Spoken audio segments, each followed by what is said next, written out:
Hey, smarty pants. When you're trying to save money, there's a really common mistake I see over and over again in how they save money.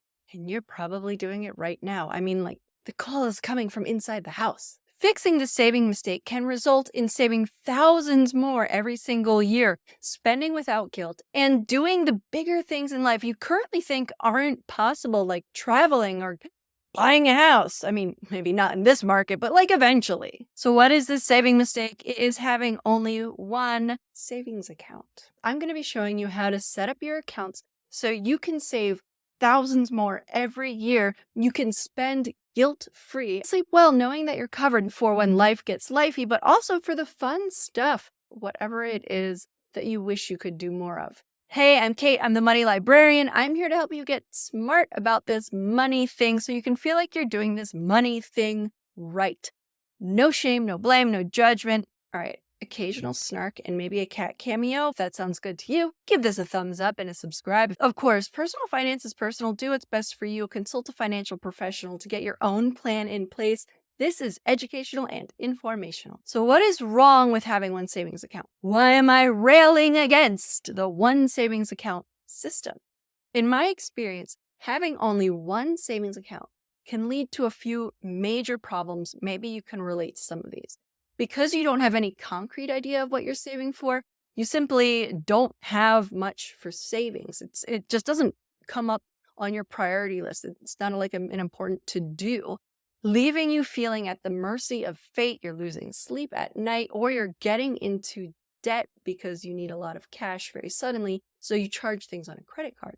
Or maybe you love having money in that savings account so much that you never actually take it out, and instead you charge things to credit cards, then paying interest instead of dipping into savings, so you pay more.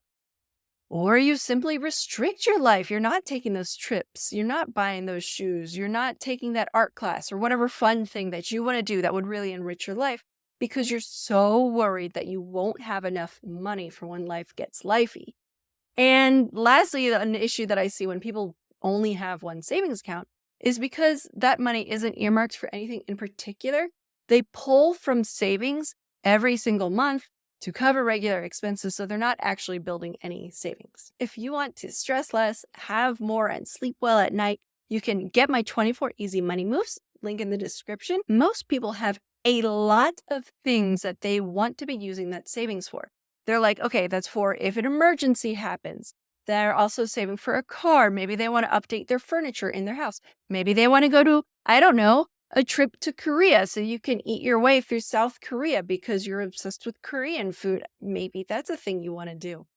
And if you have $20,000 in that one big bucket, you think, okay, that trip to Korea is going to cost $7,000 and I also have the other stuff. So can I do that? And then you think like, no, that's probably not enough. And then maybe that savings account, it's $30,000. You think, okay, well, can I do that Korean trip now? Like, oh, no, I don't think so. That's probably not enough. It just means that you never feel like you're going to reach your goals. You always feel guilty spending. There are some people who just keep dipping into this sort of amorphous blob of extra money they have, and thereby sort of defeating the entire purpose of having a savings account. What I've found to help eliminate these self-defeating savings habits so that you can actually have money, yes, for emergencies, but also for fun things, is a system that works with your emotions instead of against them. So when you do this, you make saving fun, easy, enjoyable. And because savings is now fun, easy, and enjoyable, you'll save way more, and it lets you spend that money without guilt. Plus, you're not going to be dipping into it all the time because that money is earmarked for something important, something that means something to you. If you are making a good income for your situation and you want to save smarter, here are the 4 savings accounts I recommend everyone have. Okay, first one, to no one's surprise, yes, an emergency fund. That is for any time something happens that you can't predict and you absolutely have to pay for. Your water heater breaks in your house, the transmission falls out of your car, your pet eats something it shouldn't have, and now you've got a $2,000 vet bill. You could not have predicted it, but you absolutely have to pay for it. Those situations are kind of obvious, and they sort of happen to you, but this money is also for things like your workplace becomes super toxic and you need to leave ASAP. You couldn't necessarily have predicted it and you have to pay for it. Or maybe like a friend or a family member gets sick across the country or needs your help and you have to drop everything and fly across the country to go help them. That's what this emergency fund is for. It's so that you can handle what life throws at you, because life will get lifey. It is not a matter of if, it's a matter of when life gets lifey. So that's why all those people in the financial education sphere are always harping on about emergency funds. Life is going to get lifey, and we want you to be able to get through these situations so that you can come out even better for it at the end.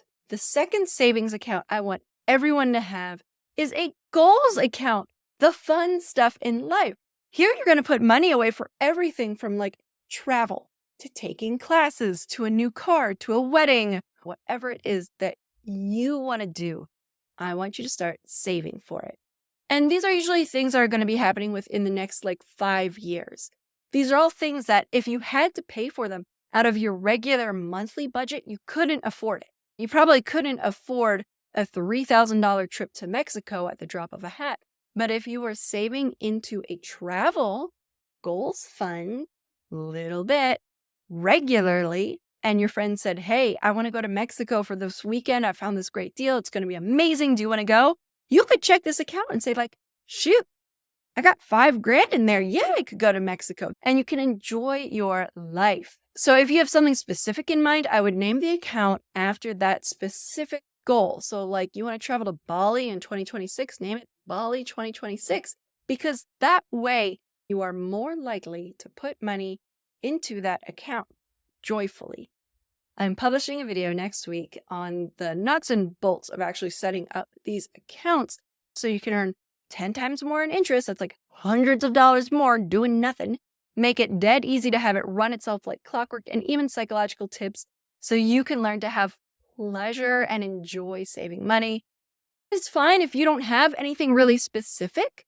If you just have nebulous sort of travel or home improvements goals, name it something fun like Best Life or Do Something Crazy or All the Cats, because that's my goal.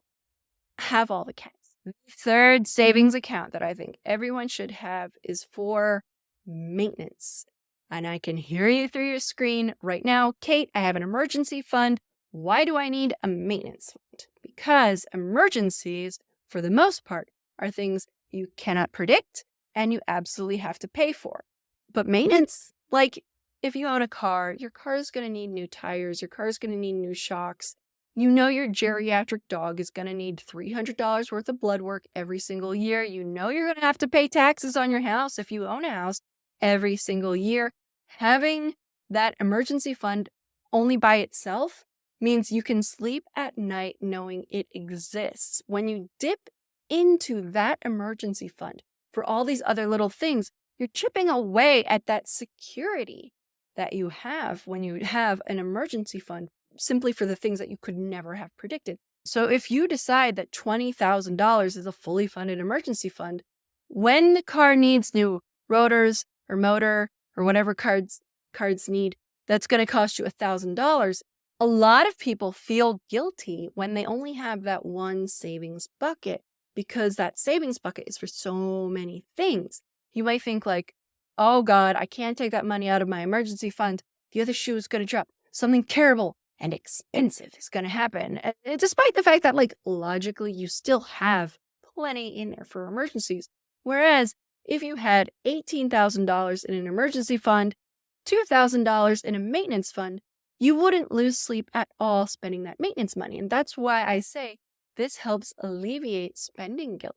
Because you can just look at, oh, great, no problems, no worries. I got $2,000 in my maintenance fund and this costs $1,000. Boom, done. Because you don't feel like you're stealing from your emergency fund. You're still able to sleep at night. The fourth account that I think everyone should have is, I named it random or overflow, because the glory of this account is for those of you who are savings dippers. I mean, I think everybody should have this account, but this is especially good For those of you who are dipping into their savings account, savings should basically be a one-way street. Only dipping into savings very rarely every few months. Maybe. If you're dipping into your savings every month, every other month, you need to fix your budget. Something's going on there. Even if you aren't a savings dipper, there are simply too many things in life that you'll need to pay for, which you can't squeeze into your regular monthly budget. But they also aren't emergencies, nor are they goals, nor are they maintenance. It's just random stuff that happens. You have 4 nieces graduating from high school, and you want to give each one $200. Where are you going to get that $800 from? At the drop of a hat. Haha, your random savings account. Maybe you find a sweet antique settee on Marketplace for $500, and that's just super cool. And you want it, but your goal money isn't for furniture. Your goal money is for something else. And can you tell that I've reached the point in my life where I can say things like sweet antique settee? Or maybe your favorite band's coming to a city a few hours away from you and you want to get a hotel room, do it up for the weekend. But that isn't part of your goal fund, nor is it maintenance, nor is it emergency. That's what this money is for. There's like a lot of random life stuff that you want to do, which isn't a lot of money, but it's more than you can budget out of your regular monthly income. So you do your own savings system. What I found is by physically separating out the money for what it's for, having separate savings accounts. Some companies will even let you have buckets. By separating out your accounts into what they're there for, I found it not just with me, but also with my clients, you're going to be encouraged to save more, resulting in you having thousands of dollars more in your savings account, resulting in you sleeping better and zero guilt when you go and live your best life because you know you aren't holding yourself back.